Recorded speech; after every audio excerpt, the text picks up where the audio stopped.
Maharaja gold and diamonds, toll junction, Edappally, Palluruthy, Tripunithura, Kalady, Eramalloor, Aroor Palli, Thuravoor, Thrissur.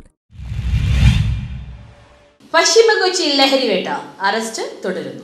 പശ്ചിമ കൊച്ചിയിൽ കഴിഞ്ഞ ആഴ്ചയിൽ പോലീസ് നടത്തിയ റെയ്ഡുകളിൽ പിടിച്ചെടുത്ത MDMA ഉൾപ്പെടെയുള്ള മയക്കുമരുന്ന് കേസിലെ കണ്ണിയായ തോപ്പുംപടി കരുവേലിപ്പടി സ്വദേശിയായ ഇസ്മായിൽ സേട്ട് എന്ന 24-കാരനെയാണ് മട്ടാഞ്ചേരി പോലീസ് പിടികൂടിയത്. കഴിഞ്ഞ ആഴ്ചയിൽ പശ്ചിമ കൊച്ചിയിൽ വിവിധ സ്ഥലങ്ങളിൽ പോലീസ് നടത്തിയ പരിശോധനയിൽ ലക്ഷക്കണക്കിന് രൂപയുടെ MDMA, കഞ്ചാവ്, ഹാഷിഷ് ഓയിൽ, ഹൈബ്രിഡ് കഞ്ചാവ് എന്നിവയുമായി ഒരു യുവതി ഉൾപ്പെടെ 6 പേരെയും തുടർന്ന് മട്ടാഞ്ചേരി പോലീസ് നടത്തിയ അന്വേഷണത്തിൽ മയക്കുമരുന്ന് എത്തിച്ചു നൽകിയിരുന്ന യുവതിയെയും പിടികൂടിയിരുന്നു. തുടർന്ന് നടത്തിയ വിശദമായ അന്വേഷണത്തിലാണ് ഇസ്മായിൽ സേട്ട് മട്ടാഞ്ചേരി പോലീസിന്റെ പിടിയിലാകുന്നത്. നേരത്തെ പിടിയിലായ മയക്കുമരുന്ന് എത്തിച്ചു നൽകിയിരുന്ന യുവതിയെ മയക്കുമരുന്ന് വിതരണത്തിനായി വാഹനത്തിൽ എത്തിച്ചിരുന്നത് ഇസ്മായിൽ സേട്ടാണെന്ന് പോലീസ് പറഞ്ഞു. കൂടാതെ മയക്കുമരുന്ന് ഇടപാടുമായി ബന്ധപ്പെട്ട് ഇയാളുടെ അക്കൗണ്ടിൽ സാമ്പത്തിക ഇടപാടുകൾ നടന്നിട്ടുള്ളതുമാണെന്നും പോലീസ് വ്യക്തമാക്കി. Kochi city police deputy commissioner Aswathy Jiji, control room police assistant commissioner PH Ibrahim, narcotic cell assistant commissioner Abdussalam KA എന്നിവരുടെ നിർദ്ദേശപ്രകാരം Mattancherry police station inspector KA ഷിബിന്റെ നേതൃത്വത്തിൽ sub inspector Jimmy Jose, senior civil police officer Edwin Rose, civil police ഓഫീസർമാരായ വിനോദ്, ഉമേഷ്,